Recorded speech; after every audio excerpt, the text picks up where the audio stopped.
Valentine's డేకి సంబంధించి కొన్ని ఇంట్రెస్టింగ్ విషయాలు తెలుసుకోవడానికి మనతో పాటు సీనియర్ జర్నలిస్ట్ భరద్వాజ్ గారు ఉన్నారు. సార్ నమస్కారం. నమస్తే సార్, వాలంటైన్స్ డే ఫిబ్రవరి 14 ప్రేమికుల దినోత్సవం. చాలా మంది ప్రేమికుల దినోత్సవం రోజు అంటే చాలా మంది బజరంగ్ దళ్ వాళ్ళకి భయపడుతూ ఉంటారు. కానీ కేంద్రం ఒక కొత్త పద్ధతిని ఈసారి తీసుకురావడం జరిగింది సార్. ఫిబ్రవరి 14న అందరూ కూడా గో హగ్ డే నిర్వహించుకొని అందరూ కూడా గోవులను హగ్ చేసుకోండి అని చెప్పేసి ఒక కేంద్ర పశు సంక్షేమ బోర్డు ఒక ప్రకటన విడుదల చేసింది సార్. ఎందుకని సార్ అలా? గో ప్రేమికుల్ని పెంచాలి అనేది వాళ్ళ ఉద్దేశం. ఆవుల్ని ప్రేమించడం నేర్పిస్తే కమలానికి ఓటేయటం కూడా నేర్పించినట్టు అవుతుంది అనేది. ఓకే, అంటే హిందూ సంస్కృతి అనే పేరుతో దాన్ని విస్తృతమైనటువంటి ప్రజలలోకి తీసుకెళ్ళటం అనేది చాలా కాన్షియస్గా వాళ్ళు చేస్తున్నారు. ఈరోజు కాదు, ఇది 1977 జనతా పార్టీ నుంచి బీజేపీగా బయటకు వచ్చినటువంటి జనసంఘ్, జనతా పార్టీలో విలీనమైంది. జనసంఘ్ విలీనమైన తర్వాత నిజానికి ఆ విలీనానికి కూడా వాళ్ళే లీడ్ తీసుకున్నారు. కాంగ్రెస్ ప్రభుత్వాన్ని గద్దె దింపాలి అనేది ఎమర్జెన్సీ తర్వాత కాంగ్రెస్ ప్రభుత్వం అంటే ప్రజల్లో తన పాపులారిటీని కోల్పోయింది. ఇందిరాగాంధీ ఎమర్జెన్సీ వలన కాంగ్రెస్ పార్టీ తన పాపులారిటీని కోల్పోయింది. కాబట్టి ఈ అవకాశాన్ని సద్వినియోగం చేసుకుని కాంగ్రెస్ని భూస్థాపితం చేయాలి అని అనుకుని జయప్రకాష్ నారాయణ్, మొరార్జీ దేశాయ్ లాంటి వెటరన్ కాంగ్రెస్ పీపుల్, అంటే జయప్రకాష్ నారాయణ్ గారిది మొదటి నుంచి కొంచెం ఆయన కొంచెం వేరుగా ఉండేవాడు. సంపూర్ణ విప్లవం అనేది ఆయన నినాదం. ఓకే, ఆయన్ని లీడ్ రోల్లో పెట్టి మొరార్జీ దేశాయ్ని వీళ్ళందరినీ కూడా ముందు పీఠి నడిపి జగ్జీవన్ రామ్ని వీళ్ళందరినీ ఆర్గనైజ్ చేసి జనసంఘ్ లీడ్ తీసుకుని ఏర్పాటు చేసిందే జనతా పార్టీ. ఓకే, ఆ జనతా పార్టీలోకి విచిత్రంగా సిపిఎం కూడా చేరింది. అంటే ఐక్య సంఘటన, జనతా ఐక్య సంఘటనలోకి వీళ్ళందరినీ ఇన్వాల్వ్ చేసి 77లో జరిగిన ఎన్నికల్లో కాంగ్రెస్ పార్టీని దెబ్బకొట్టి జనతా పార్టీ అధికారంలోకి వచ్చింది. మొరార్జీ దేశాయ్ ప్రధానమంత్రిగా ప్రభుత్వాన్ని ఏర్పాటు చేశారు. ఆ తర్వాత ఇందులోకి వచ్చినటువంటి గ్రూప్స్ అన్నీ కూడా ఒక 2-3 ఏళ్లలోనే విడిపోయినాయి. ఓకే, విడిపోయి సరిగ్గా 3 ఏళ్ల తర్వాత 80లో జరిగినటువంటి ఎన్నికల్లో తిరిగి ఇందిరాగాంధీ గారికి అధికారం అప్పచెప్పేశారు. ఓకే, ఆ రోజున జనతా పార్టీలోంచి బయటకు వచ్చిన జనసంఘ్ భారతీయ జనతా పార్టీ అనే పేరుతో కొత్త దుకాణం తెరిచింది. ఆ రోజున పరిస్థితి ఏంటి? మనకి ఓట్ బ్యాంక్ లేదు, మనం ఎవరిని పట్టుకోవాలి అంటే కాంగ్రెస్ పార్టీకి ఒక బలమైన ఓట్ బ్యాంక్ ఉంది ఈ దేశంలో. ఓకే, కాబట్టి దీనికి ప్రత్యామ్నాయంగా ఒక ఓట్ బ్యాంక్ క్రియేట్ చేసుకోవాలి అనుకున్నారు వాళ్ళు. అనుకున్నప్పుడు వాళ్ళకి కనిపించింది హిందూ ఓట్ బ్యాంక్. హిందువులని కన్సాలిడేట్ చేయాలనుకున్నారు వాళ్ళు. ఓకే, హిందువుల్లో ఒక అభద్రతా భావాన్ని నింపాలి అనుకున్నారు. ఈ అభద్రతా భావాన్ని నింపాలి అనుకున్నప్పుడు మతం ప్రమాదంలో ఉంది, హిందూ మతం ప్రమాదంలో పడిపోయింది అని నెమ్మదిగా జనాల్లోకి తీసుకెళ్లారు. కాశీ కలుషితం అయిపోయింది, మత మార్పిడులు విపరీతం అయిపోయినాయి, అసలు ఎవరిని కూడా హిందువుగా బతకనివ్వట్లేదు. అటు ఇస్లాంలో చేర్చేసుకుంటున్నారు, ఇటు క్రైస్తవంలో చేర్చేసుకుంటున్నారు. హిందూ మతం ఇంకొద్ది రోజులు పోతే ఈ దేశంలో మైనారిటీ అయిపోతుంది. ఇలా ఒక రకమైనటువంటి ప్రచారం మొదలుపెట్టించారు కావాలని వీళ్ళే ప్లాన్డ్గా. హిందువులు సంఘటితం కావాల్సిన అవసరం ఉంది అనే మాట అనిపించి హిందువులని సంఘటితం చేసే బాధ్యత తానే భుజాన్ని వేసుకుని వాజ్పేయి గారు మాట్లాడిన తర్వాత దాన్ని లీడ్ తీసుకుని అద్వానీ గారు రథయాత్ర పెట్టాడు, ఏకాత్మత యజ్ఞం అనే పేరుతో. ఏకాత్మ అంటే ఒకే ఆత్మ చేద్దాం, హిందువులందరిది ఒకే ఆత్మ, ఒకే గొంతు, ఒకే నినాదం, ఒకే పార్టీ బీజేపీ. దాన్ని స్ప్రెడ్ చేయడం కోసం ఆయన దేశం అంతా తిరిగాడు అద్వానీ. గంగాజలం పట్టుకెళ్ళి ప్రతి ఊళ్ళోనూ అక్కడ ఉన్నటువంటి ప్రజలకు పోసి వాళ్ళని కూర్చోబెట్టి ఆ సాయంత్రం హిందూ మతం ఎంత ప్రమాదంలో ఉంది, మనం సంఘటితం కావలసినటువంటి అవసరం ఎంత ఉంది, ఇతరులు చేస్తున్న దుర్మార్గమైనటువంటి చర్యలు ఏమిటి హిందూ మతానికి వ్యతిరేకంగా, వాటి నుంచి హిందూ మతాన్ని కాపాడుకోవటానికి రాజ్యాధికారం సంపాదించాల్సిన అవసరం ఉంది అనే విషయాన్ని జనాలకు అర్థం చేయించడమే ప్రోగ్రామ్గా నడిచింది అది. ఓకే, ఆ ఏకాత్మత యజ్ఞం సందర్భంగా వాళ్ళు చాలా కన్సాలిడేషన్ కార్యక్రమం చేయగలిగారు. అప్పుడు మొదలైన హిందూ మతం ప్రమాదంలో ఉంది అనే నినాదం క్రమక్రమంగా ముందుకు తీసుకెళ్తూ రామజన్మభూమి దగ్గర అక్కడ రాముడు పుట్టిన చోట గుడి ఉంటే ఆ గుడి పగలగొట్టి వాళ్ళెవరో మసీదు కట్టేశారు, బాబ్రీ మసీద్ అని. కనీసం ఈ దేశంలో రాముడు పుట్టిన ప్రాంతంలో ప్రార్థనలు చేసుకునే పరిస్థితి కూడా హిందువులకు లేదా? రాముడు పుట్టాడా లేదా, బర్త్ సర్టిఫికెట్లు ఉన్నాయా అనే గొడవ సంబంధం లేదు. ఇక్కడ ఒక సెంటిమెంటలైజ్ చేసి ముస్లింలకు వ్యతిరేకంగా హిందువులను మొబలైజ్ చేయటం అనేది మొదలెట్టారు. విజయవంతంగా మసీదు పడగొట్టారు. ఆ మసీదు పడగొట్టిన తర్వాత కోర్టులో కేసులు నడిచినాయి, అంతకుముందు నడిచినాయి, తర్వాత నడిచినాయి. ఫైనల్గా రీసెంట్గా సుప్రీంకోర్టులో జడ్జిమెంట్ ఇవ్వబోతూ వాళ్ళని కూడా మాట్లాడింది, ముస్లిం సమాజంతో కూడా మాట్లాడింది. ఏమిటి పరిస్థితి అని. ఒకవేళ ఆ వివాదాస్పద స్థలంలో సగం మీకు ఇచ్చి సగం వాళ్ళకి ఇస్తే ఏమన్నా ప్రమాదమా, లేదు మీకు ఇంకెక్కడైనా ఇచ్చినా పర్వాలేదా అంటే, ముస్లిం సమాజం కోర్టుకు చెప్పింది ఏంటంటే, మీరు ఎక్కడైనా ఇచ్చుకోండి, మాకు అభ్యంతరం లేదు, ఇవ్వకపోయినా మాకు అభ్యంతరం లేదు, ఆ స్థలం వాళ్ళని తీసుకోమనండి, మాకు అభ్యంతరం లేదు, కానీ మా జోలికి రాకుండా ఉంటే చాలు, మాకు అక్కడ మసీదు కట్టుకోవాలనే కోరిక లేదు, ఇంకేదో చేయాలనేటువంటి ప్రోగ్రాం కూడా లేదు మాకు, కాబట్టి వాళ్ళనే కట్టుకోమనండి, గుడి కట్టుకుంటారా ఇంకేమన్నా కట్టుకుంటారో అది వాళ్ళ గొడవ, మాకు విడిగా ఇవ్వాలని కూడా మేము అడగట్లా, మమ్మల్ని వదిలేస్తే చాలు అని మాత్రమే కోర్టుకు విన్నవించుకుంటున్నామని మాట్లాడారు వాళ్ళు. ఫైనల్గా కోర్టు స్థలం వాళ్ళకే ఇచ్చేసింది. ఇప్పుడు అందులో గుడి కట్టుతున్నారు, అయిపోయింది. రేపు ఎన్నికల ముందు అది ప్రారంభోత్సవం ఉంది. ఆ ప్రారంభోత్సవం సందర్భంగా హిందూ విజయం కింద దీన్ని, హిందూ మతం సాధించిన విజయంగా, బాబర్ రాముడికి చేసిన అపచారం నుంచి ఈ జాతిని ఉద్ధరించిన పార్టీగా బీజేపీ జనం ముందుకు వచ్చి ఆ విజయాన్ని చూపించి మళ్ళీ కమలం గుర్తుకు ఓటేయిస్తుంది వీళ్లతో. సార్ ఇది ప్రోగ్రాం. ఈ ప్రోగ్రాంలో భాగంగా రకరకాల అంశాలు వాళ్ళు తీసుకుని, అంటే విదేశీ సంస్కృతి దేశంలోకి చొరబడి భారతీయ సంస్కృతిని సర్వనాశనం చేసింది అని చెప్పడం అనేది ఒక ప్రోగ్రాం వాళ్ళకి. ఓకే, అందులో భాగంగా ఈ వ్యాలంటైన్స్ డే అనేది టార్గెట్ చేశారు.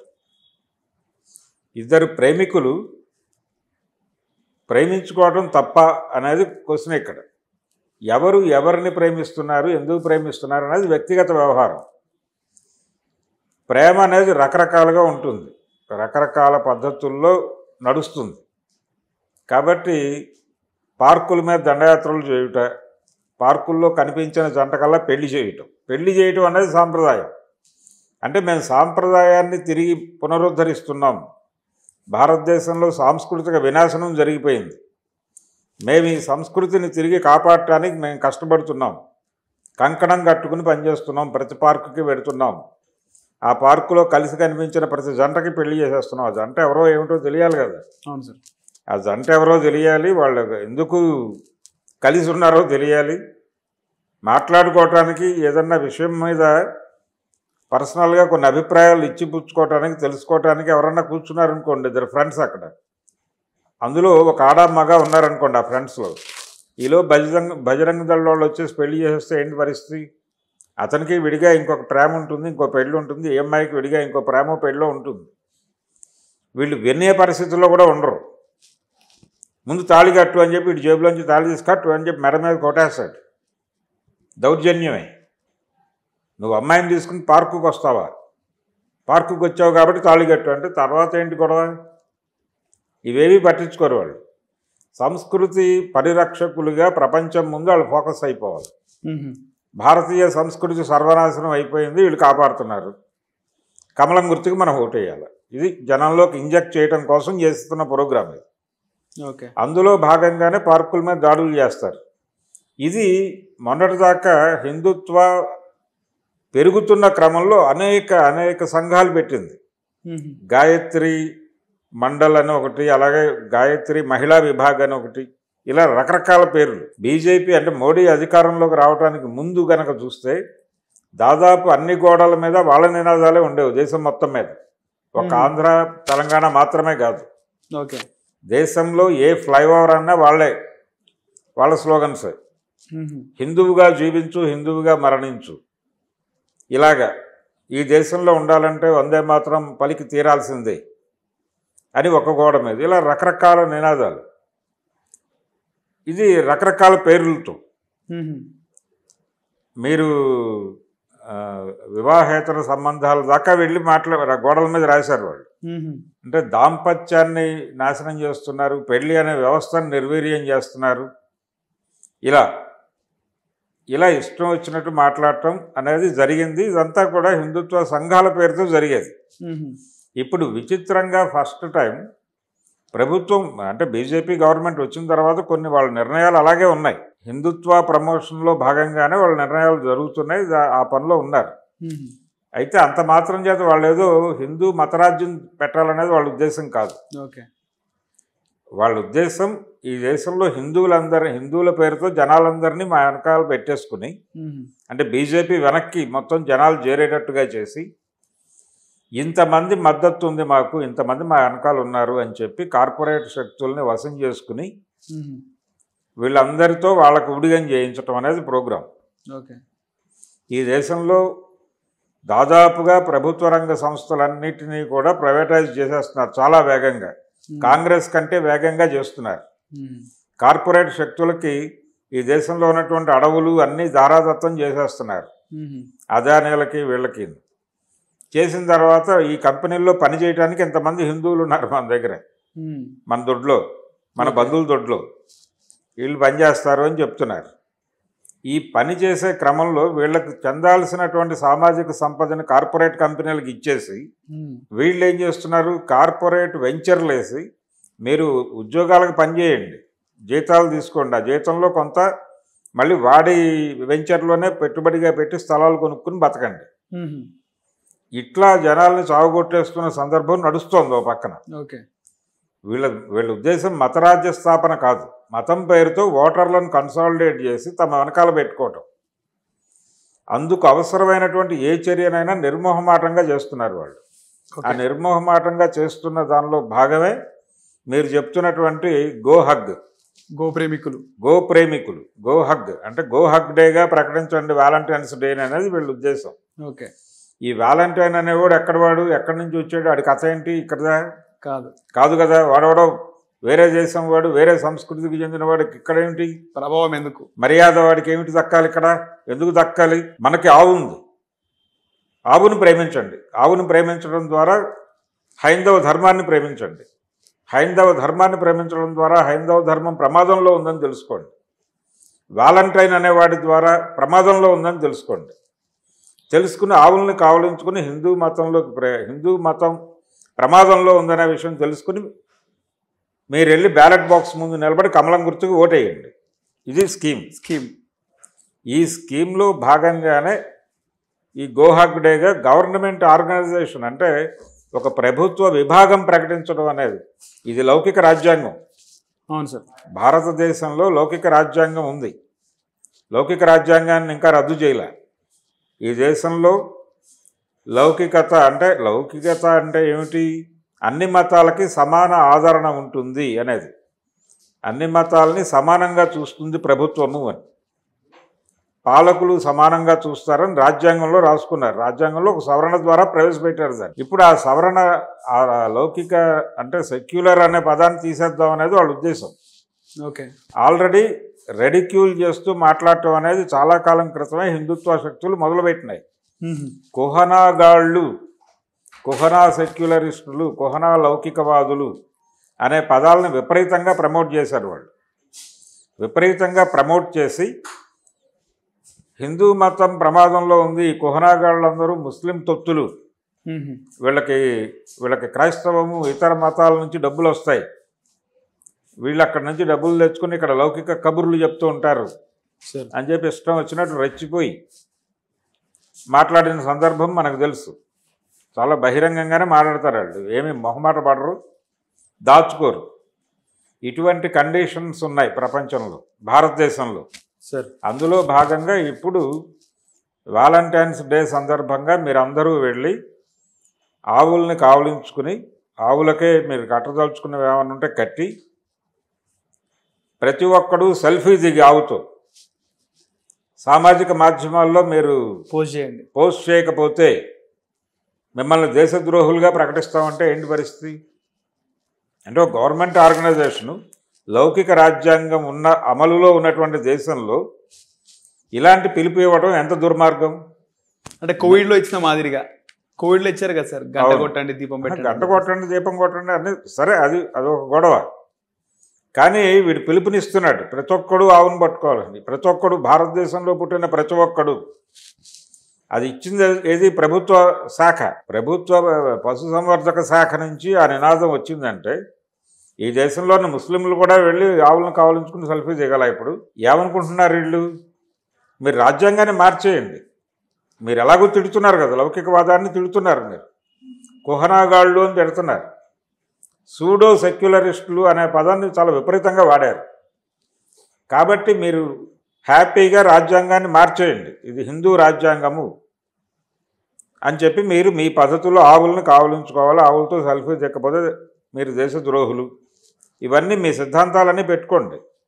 ఈ దేశంలో ఆ మధ్య ఇక్కడ తెలంగాణకు చెందినటువంటి ఒక బీజేపీ నాయకుడు అన్నాడు, అదేమిటి తవ్వుతాం, బండి సంజయ్ గారు, శవాలు వస్తే మీకు, శివాలు వస్తే మాకు, మసీదులు తవ్వేస్తాం, మసీదులు అన్నీ తవ్వేస్తాం, శవాలు వస్తే మీకు, శివాలు వస్తే మాకు అన్నాడే. మంచి రైమింగ్ డైలాగ్, చాలా పవర్ఫుల్గా కనెక్ట్ అయింది జనాలు. అవును సార్. శివలింగాలు వస్తాయి, శవాలు వస్తే ఎలాగంట మళ్ళీ ముస్లిమ్స్. అంటే ఎవడన్నా వస్తే చంపేస్తామనే, ఎవడన్నా వస్తే చంపేస్తాం, సవాలు మీరు తీసుకెళ్ళిపోండి, శివలింగాలు మేము తీసుకెళ్తాం. ఇలా మాట్లాడటం అనేది ఇది ఈ మాట్లాడే క్రమంలోనే వాళ్ళు చాలా అగ్రెసివ్గా కుహనా లౌకిక గాళ్ళు అని మాట్లాడేస్తారు. అది ఉంటుందా సార్? ఆ పట్టు ఉంటుంది అనుకుంటా భావజాలము. అయితే వాళ్ళు మత ఉద్ధరణ వాళ్ళ అంతర్గత వ్యవహారం కాదా సార్? రాజకీయ లబ్ధి పొందటమే. కార్పొరేట్లకి ఈ శక్తిని చూపించి, కార్పొరేట్ శక్తులకి వీళ్ళందరినీ తార్చి, నిర్మోహమాటంగా తార్చి డబ్బులు సంపాదించుకోవటమే ప్రోగ్రాము. అదే ఫాసిజం, అదే చేస్తోంది బీజేపీ. నిజానికి మతరాజ్య స్థాపనే లక్ష్యమైతే అక్కడ ఒక సన్యాసి ఎవడో రాజ్యం చేస్తూ ఉండాలి. మీరు విశ్వనాథ సత్యనారాయణ గారు ఒక మాట చెప్పేవాడు పూర్వకాలం. ఆయన కూడా సనాతనవాదే. ఆయన ఒక చోట ఒక రచనలో ఒక మాట అంటాడు, ఈ దేశానికి ఆగస్టు 15న వచ్చింది స్వతంత్రం అని నేను అంగీకరించను. ఎందుకు అంగీకరించను అంటే, బ్రిటిష్ వాళ్ళు ఈ దేశానికి రావడానికి పూర్వం ఇక్కడ ఒక వ్యవస్థ ఉంది. ఆ వ్యవస్థ ఏముండేది?